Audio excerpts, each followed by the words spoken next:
Қайырлы күн мектептің ұлағатты ұстаздары, оқушылар. Мектебімізде адал азамат біртұтас тәрбие бағдарламасының балалар кітапханасы бағдарламасы аясында ұлттық кітап күніне орай балалар әдебиеті 10 күндігін ұйымдастырып отырмыз.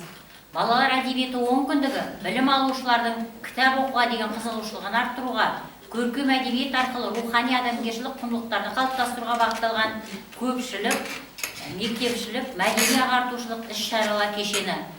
Балалар әдебиеті 10 күндігін өткізу, білім алушылардың бос уақытын тиімді ұйымдастыруға, олардың рухани дамуына, кітапқа деген қызығушылығын арттыруға және адал азамат біртұтас тәрбие бағдарламасының тәрбиелік құндылықтарын жүйелі түрде жүзеге асыруға мүмкіндік береді.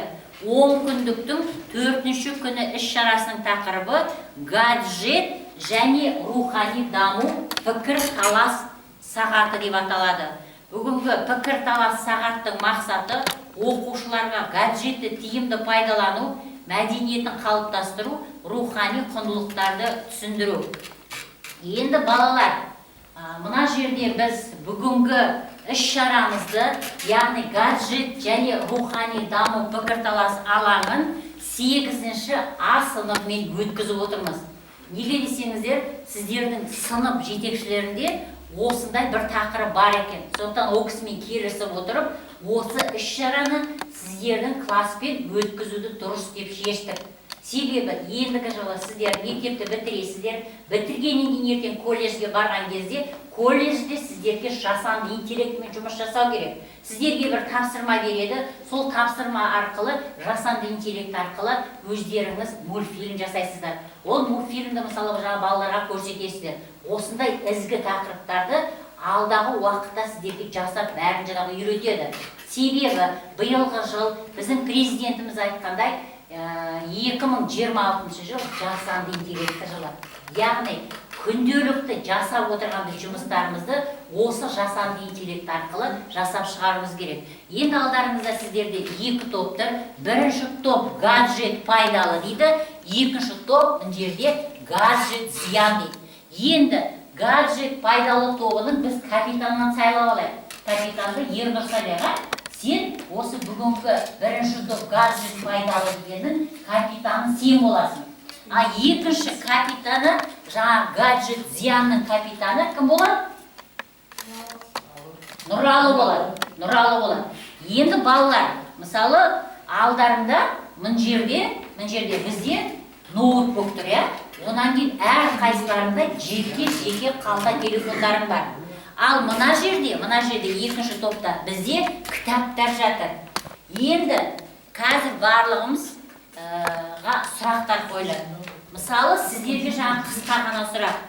Сіздер күніне қанша уақыт телефон қолданасыздар? Так, ойлануға 5 минут.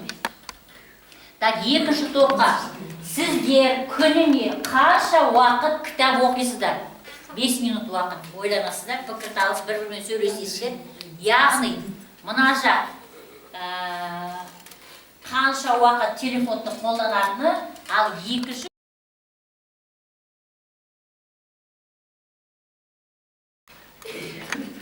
так, күлмейміз балалар. Біз сөйлікті отырған жоқпыз ғой. Гаджет қалай пайдалы саған? Мысалы, мен айтайын, маған гаджет пайдалы. Себебі мен сол гаджет арқылы ең бірінші өзімен сценарий жасаймын. Ол сценарий арқылы мен жасанды интеллектіге тапсырма беремін де маған ол түзетіп береді. Сол түзеткен жерлеріне қайтадан толықтыру енгіземді. Мен не істеймін? Сол компьютердегі жаңағы өзімнің мәтінімді тексеріп шығамын. Енді жасанды интеллекті дейміз. Жасанды интеллекті бізге бәрін дайын бере салмайды. Жасанды интеллекті де ол қиналады, ол да шатасады. Сондықтан жаңағы бұл жерде бәрін управлять ететін өздерің, яғни мұғалім, онан кейін оқушы. Енді Ернұр жаңа сұрақ саған капитан ретінде. Неге 14 сағат гаджетті пайдаланамыз? Не үшін ол пайдалы? Осы гаджетті пайдаланғалы көзіңе көзілдір кидің бе? Баяғыдан да, баяғыдан сені көзіңнің жаңағы несі, көз көруі төмен. Осы гаджет арқылы немен сен жақсы көріп отырсың, пайда көріп отырсың, айтшы маған соны. Орнымызда тұрамыз, айтамыз.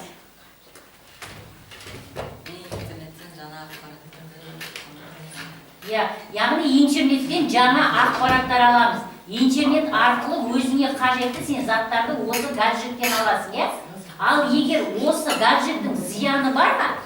Мысалы сенде де пайдалы, зияны бар ма? Зияндығы да бар, Оны көп пайдаланып беруге болмайды. Онан кейін тағы да бір айта кететіні, бұл жарайды. Балалар кішкентай ұстаған не сұмдық? Біз гаджетті пайдаланамыз, біз қалта телефондарын пайдаланамыз. Бірақ та біз өзімізге керек емес кейбір жаңа сайттарға кіріп кетеміз. Өзімізге керек емес жаңағы фильмдерді көреміз. Өзімізге керек емес, мысалы жаңағы нәпсіні оятатын жаман нелерге де мысалы кіріп кетеміз. Сонда ол біздікі дұрыс па? Ол біздікі дұрыс емес. Неге десеңдер, сендер жаңа ғана өсіп келе жатқан ұрпақсыңдар, сендердің қауыздарың әрі жарылған жоқ, жаңа өсіп келе жатқан гүл сияқтысыңдар. Егер мысалы өсіп тұрған гүлді біз жұлып алатын болсақ, ол гүл өспейді. Егер ол гүлдің бір жапырағы түсіп қалып, ол гүлді қайтадан біз әрі қарай емдейтін болсақ, ол гүліміз біздің өсіп шығады, Сондықтан жаңағы өзімнің жаңағы сұрағыма сен жауап бердің. Отыра ғой. Енді жидек. Сендердің нелерің гаджет пайдалы дейді. Сен енді 3 сағат қана неге аз пайдаланасың?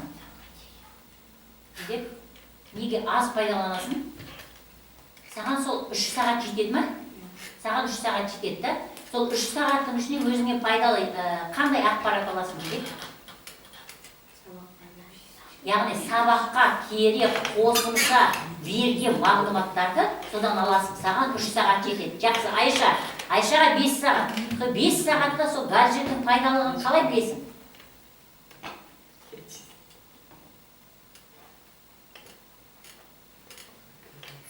Әнжу?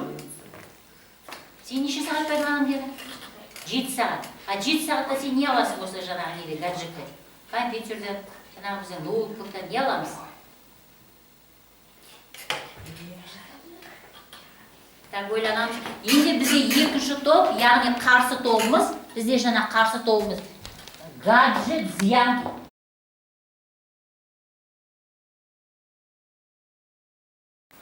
Кім айтар? Айта ғой. Өйткені ол біздің көзімізді ауыртар, көзіміз шаршайды. Енді бір сұрақ, мысалы Нұралы сендерге жаңа топқа. Сендер кітап оқығанды ұнатасыңдар ма? Немесе жаңа қолдарында қалта телефоннан, жаңа ноутбуктардан, осы гаджеттерден соның ішіндегі дайын тақырыптарды оқығанды ұнатасыңдар ма? Максим кітап дейді, кітаппен телефон араластырасың. Яғни сен кітапты саған тағы да бір сұрақ. Гаджетті неше сағат пайдаланасың күніне? Күніне 5-6 сағат. Максим, гаджетті неше сағат пайдаланасың күніне? 1-2. Так, онан кейін кім? Атың кім? 6-7. Серік? 3-4. Енді сұрақ. Серік, неге 3-4 сағат аз пайдаланасың? Неге аз пайдаланамыз? Сендердің мысалы қарсы топтары Ернұр айтады, мен 14 сағат, 16 сағат пайдаланамын дейді. Сонда Ернұр ұйқысын аз ұйықтайды. 24 сағат қой. Соның жаңағы 14 сағатын Ернұр осы компьютермен отырады екен. Соғында әр жағында қай уақытта ол ұйықтайды? Неге 3 сағат пайдаланасың, Серік? Неге 3 сағат?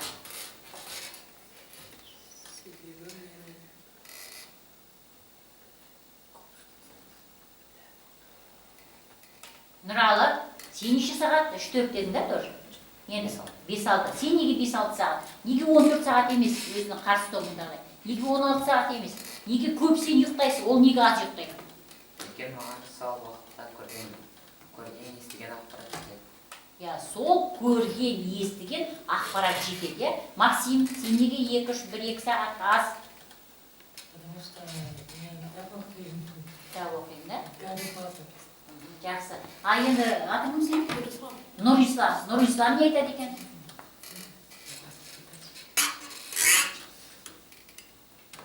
Жарайды. Сендердікі мысалы топтарының аты гаджет зиян дейді. Гаджет неге зиян? көзді ауыртады. көзді ауыртады, Аз ұйықтайсың. аз ұйықтайсың. Біз шамында және Енді балалар қараңдар, айтқандарының бәрі жаңағы дұрыс. Енді менің бір сыныптасымның сендер сияқты немересі болды. Атасы мен апасы, онан кейін жаңа мамасы мен папасы демалысқа жазда кеткен кезде, ол қыз баланы кімге қалдырады? Яғни жиен немере апасына қалдырып кетеді. Жаңағы қыз бала тәуелді болып, Ернұр сияқты 14 сағат емес, 16-20 сағат жаңағы гаджетті пайдаланады. Бала сөйтіп отырады да, өзі тәуелді болып, яғни бір сайтқа кіріп кетеді. Ол сайт зиянды болып шықты. Сөйтіп жаңағы қыз бала уақытылы жаңағы немере апасының арқасында ол қыз баланың өміріне ешқандай да зиян келген жоқ. Ана бала соны көрген, содан жасағысы келген, 9-шы қабатта тұрады. 9-шы қабаттың терезесін жаңағы ашқан, терезеден секірем деп жатқан кезде жаңа немере апасы келіп, жаңа қыз баланы тоқтатады.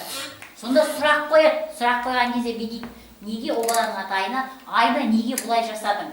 Мен жаңағы сайттағы көрген бала ешқандай да жерін ауыртқан жоқ. Жерге барып көгалға түсті, ал мен неге соның жасаған ерлігін қайталамасқа?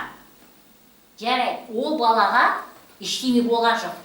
Ал мүмкін жаңағы айна 9-шы этаждан құлап, мүмкін сол жерде мерт болады. Немесе 9-шы этаждан жаңағы құлап, бір жер мүмкін сынар. Өмір бақи сонан кейін неге қол арбада отырады. Сондықтан көптеген жаңағы мектептің психологтары, онан кейін ата-аналарын жаңа шақыртты, уақыттарын бітірді. Сөйтіп жаңа қыз баламен қайтадан жұмыстар жүріп, қыз бала өзінің осы гаджетке тәуелді екенін мойындап, қазір жақсы бір мектепте жаңағы оқиды, айтпай ақ қой қай мектеп екенін, осы кітап, ұлт оқитын кітап акциясына қатысып, сол бала гран-при жеңіп миллион ұтып алды. Содан қазір сол балаға сұрақтар бәрі қойып жатыр. Сен егерде кезінде жаңағы тәуелді болып, осы кітапты оқымаған кезде, осы миллионды сен ұтар ма едің? Әрине жоқ, балалар. Сондықтан біз гаджетке тәуелді болмауымыз керек. Енді сендердің топ гаджет зиян дейді. Гаджеттің зияндығын мысалы біз осыдан білеміз. Биыл сендер 8-ші сынып оқисыңдар, ендігі жыл 9-шы класс бітіресіңдер. Бітіргеннен кейін кейбіреулер мысалы мектепке барасыңдар, басқа мектептерге барып 10-11 оқисыңдар, а кейбіреулер колледжге барасыңдар. Колледжге барғаннан кейін қазіргі мұғалімдер сияқты, Серік, оқи қой, мен саған қазір 4 қойып берем, мен қазір саған 3 қойып берем, мен қазір саған 5 қойып берем деген мұғалімдер болмайды. Ол мұғалімдердің артынан кім жүгіреді?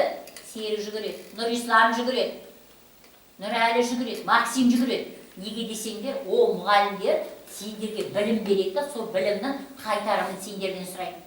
Қазір бұл мектепте сендер не істеп жүрсіңдер? Кітапты оқып жатқан жоқсыңдар, сабақты оқып жатқан жоқсыңдар, әйтеуір бір жүрсіңдер. Сондықтан жаңағы балалар, қазіргі заманның талабы. Кеше мысалы бізге үлкен басқарманың адамы да келіп кетті, сонда бізге бәрін айтып жатыр. Балаларға жасанды интеллект арқылы мультфильмдер жасап көрсетіп, сол жасаған кітаптарыңыздағы ертегідегі мультфильмді сол ертегіні айтып үйретіңіздер. Ол мейлі 8-ші класс болсын, мейлі ол 9-ші класс болсын, мейлі ол 5-ші класс болсын, мейлі ол 3-ші класс болсын, сол балаларға сол мультфильмді көрсетіп, соны түсіндіріңіздер деп отыр. Яғни баланың негізіне осы ертегілерді оқытыңдар деп отыр. Біз ертегі деп сендерге бермейміз ғой. Алдарыңызға әкелеміз, мысалы Абай жолын қойып қоямыз. Алдарыңызға әкелеміз, Бауыржан момышұлын қоямыз. Алдарыңа әкелеміз, Абайды қоямыз. А сендер оны оқымайсыңдар. Себебі сендерде негіз жоқ, балалар. Жақсы. Енді гаджеттің зиян екені бізде 2-ші топ білді. Енді Ернұрдың жаңа тобы гаджет пайдалы.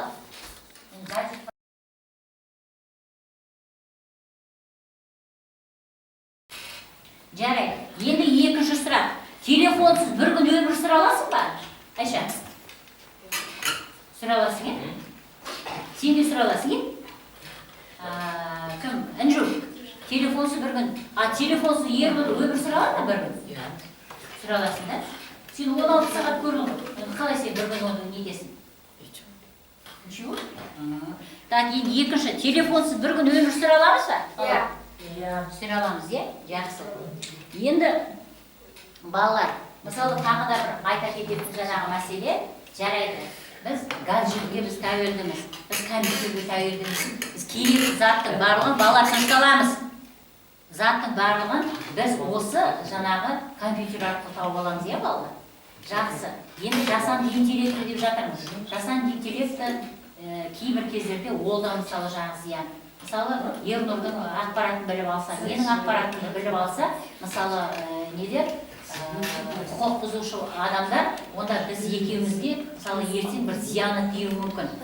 Ертең Ернұрдың несін данныйын жазып алады, Ернұр болып, жаңағы видео сөйлейді, сөйтіп ертең біреуге хабарласу мүмкін. Мен мысалы Ернұрмын, осындай бір неге түсіп қалдым.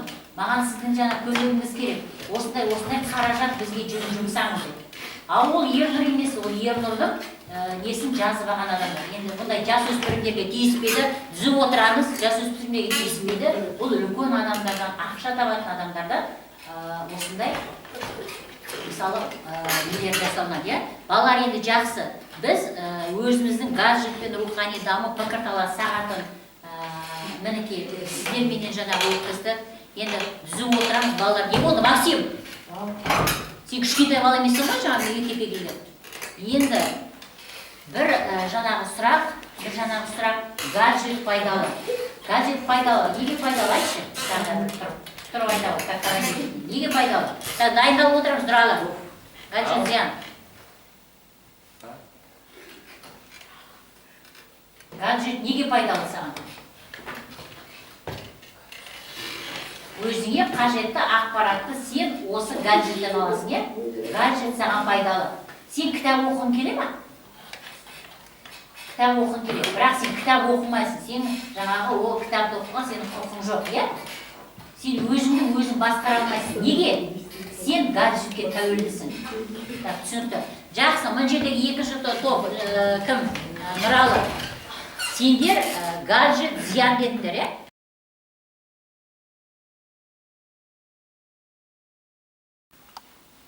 Яғни гаджет зиян деп біз айтатынымыз, гаджетті жаңағы көп көрген, содан жаңағы зиянды ақпараттарды көп алған жаңағы балаларда басқа нелер болады, пайымдаулар болады.